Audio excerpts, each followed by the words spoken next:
Hello friends, स्वागत है आप सभी का हमारे यूट्यूब चैनल प्राउड क्लासेस पर। आप यहाँ तक हैं, इसका मतलब आपने थंबनेल देखा है और हमारे वीडियो तक आए हैं। तो उसी मुद्दे को हम लोग जल्दी से चालू करते हैं आप सभी के लिए।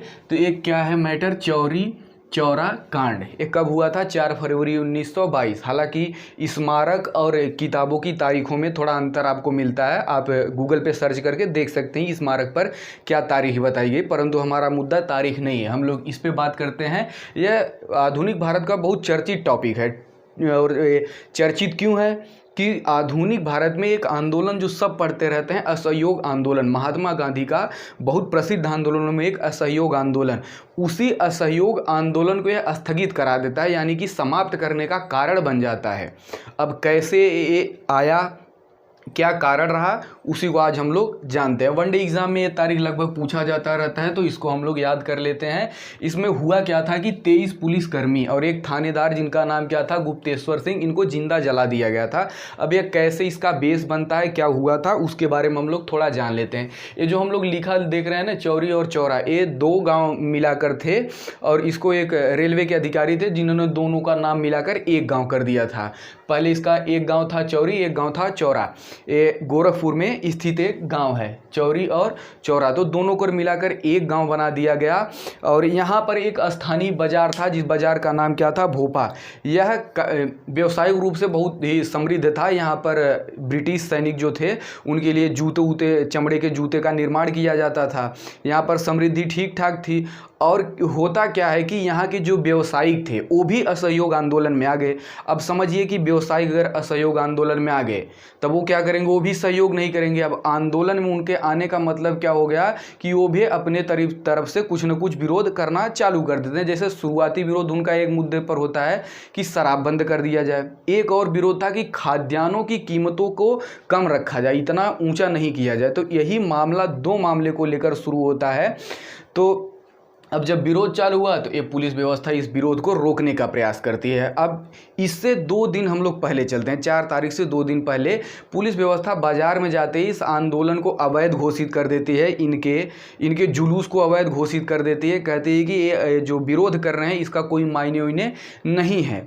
अब इसी में से कुछ विरोधकर्ताओं को पुलिस वाले पकड़ कर ले जाते हैं, थाने में बंद कर देते हैं। अब यही एक बेस बन गया 4 तारीख के लिए। अब 2 तारीख को गिरफ्तारी हुई।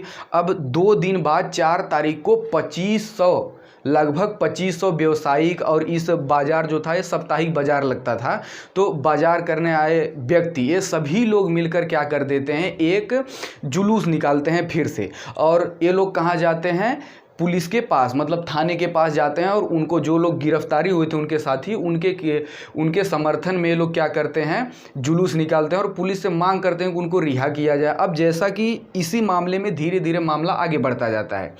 अब एक व्यक्ति था जो गांधी मॉडल टोपी लगाया हुआ था। उस समय गांधी जी बहुत चर्चित व्यक्ति थे, उनको चमत्कारी भी माना जाता था। जो उनका विरोध करता है उसका भी नाश हो जाता है। किसी को कोई रोग है, वो महात्मा गांधी के नाम का जप करता है तो ठीक हो जाता है। कोई ऐसा कृषक है जो महात्मा गांधी का बुराई कर दिया तो उसका गुड़ खराब हो गया। कोई ऐसा व्यक्ति है, चरवाहा है, जो जिसके पास बकरी थी, वो ऐसा कुछ कर देता है तो उसकी बकरी मर जाती है। तो ऐसे ऐसे बहुत सारे अफवाह चलते रहते थे। उस समय भी व्हाट्सएप यूनिवर्सिटी बन चुकी थी जो सामान्य लोगों से एक दूसरे में पहुंचती थी। तो ऐसे ही मामले में गांधी की टोपी लगाकर वो क्या कर रहा था कि जो गिरफ्तार व्यक्ति थे उनके समर्थन में आया हुआ था। अब एक पुलिसकर्मी उनके ऊपर लाठी चार्ज करते करते वो टोपी को निकालता है और ज़मीन पे गिराकर उसको कुचल देता है।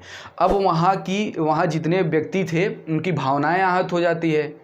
अब आहत मंत्रालय इस समय तो और तगड़ा चल रहा है, आप हम जानते ही हैं। तो वो आहत हो गया, उसके कारण क्या हुआ, सारी भीड़ मिलकर पुलिसकर्मियों पर हमला बोल दी। अब पुलिसकर्मी थाने में भागे और बाहर से लोग, विरोधकर्मी लोग, किसी राशन की दुकान से केरोसिन का डब्बा लाया और फेंक कर क्या कर दिए, उस थाने को जला दिए।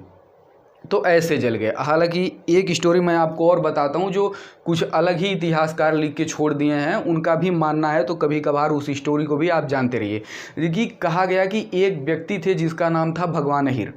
भगवान अहिर क्या कर रहे थे, किसानों के नेता बने और वो क्या करते हैं कि महात्मा गांधी के असहयोग आंदोलन को किसान नेताओं के रूप में आगे बढ़ा रहे थे।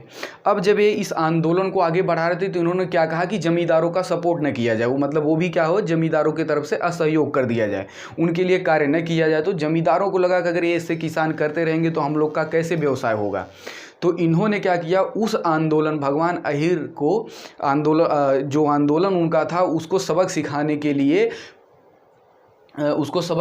के लिए क्या करते हैं, जमींदार लोग इस जो पुलिसकर्मी थे, ये दरोगा गुप्तेश्वर सिंह को कुछ पैसे देकर कहते हैं कि उस आंदोलनकारी को पकड़ो और पीटो, आंदोलनकारी को पकड़ो पीटो, ताकि वो क्या हो जाए, ऐसे आंदोलन को यहाँ पर शुरुआत न करे। अब इसी प्रक्रिया में गुप्तेश्वर सिंह ने भगवान अहिर को पकड़ा, मारा पीटा, जेल में बंद किया। अब कुछ का मानना है कि उन्हीं को छुड़ाने के लिए अगले दिन उनके समर्थक क्या कर रहे थे, जुलूस के लिए निकल रहे थे। अब जुलूस में जब पुलिस थे, एक तरफ पुलिस, एक तरफ फिर पुलिस जो मार्केट गई हुई थी, अभी आप लोग ने मार्केट वाला कहानी सुना, भोपा बाजार वाला, तो एक तरफ पुलिस हो गई, एक तरफ जुलूस के व्यक्ति हो गए और उसी में भगवान अहिर के समर्थक व्यक्ति भी खड़े थे। तो जो जमींदार था उसका एक लठैत था, उसे वो कहता है कि एक बार यहाँ से पुलिस व्यवस्था हटा के देख लें तो हम लोग इनको सबक सिखा देंगे। ऐसा एक हैदराबाद वाला है, वो भी कहता है कि थोड़ा पुलिस व्यवस्था हटा के देख लें हम लोग क्या कर सकते हैं। तो वैसे जमींदार के लठैत ने भी कमेंट किया कि पुलिस व्यवस्था हटा दी जाए तो देखिए हम क्या करते हैं। अब ऐसे में पुलिस के थोड़ा हटते ही इन दोनों में भिड़ंत हो गए। भिड़ंत होने के बाद लोगों को लगा कि पुलिस इनका समर्थन करती है, तो जो किसान टाइप के नेता थे और भगवान अहिर के समर्थक, ये लोग दौड़ा कर लेके गए उनको थाने पर। जब ये लोग थाने में भाग कर पहुँच गए तो घास फूस डालकर उसको जला दिया गया। एक कहानी ये भी बताई जाती है, हालांकि जो इधर उधर की बातें हैं उन पे बहुत ध्यान न देकर हम लोग इसका फैक्ट्स के बारे में पढ़ लेते हैं, क्या क्या हुआ था उसके बाद। तो इतने पुलिसकर्मी जला दिए गए।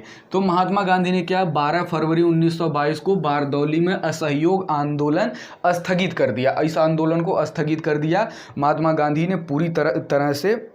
और महात्मा गांधी क्या करते हैं, इस सारे आंदोलन को स्वयं के ऊपर ले लेते हैं, सारी गलती अपनी बताते हैं और अपने आप को इस आंदोलन का जिम्मेदार मान लेते हैं। इनका मुकदमा जो चलता है, अहमदाबाद के जज ब्रूमफील्ड ने इनको 6 वर्ष की सज़ा सुनाई और आगे चल के 6 वर्ष की सज़ा थी, इन्होंने 2 वर्ष में भुगत कर छोड़ दिए गए। क्यों, इसके बारे में समझ लेते हैं कि अच्छे आचरण के कारण 2 वर्ष बाद 5 फरवरी 1924 को महात्मा गांधी जी को छोड़ दिया गया। गांधी जी वापस आते हैं और फिर अपने आंदोलन को आगे बढ़ाते हैं। इसमें हम लोग को जो इम्पॉर्टेंट फैक्ट है वो समझ लेते हैं कि जो चौरी चौरा कांड होता है, इसका सबसे बड़ा प्रभाव किस पे पड़ा था, असहयोग आंदोलन इसी के कारण स्थगित हो गया।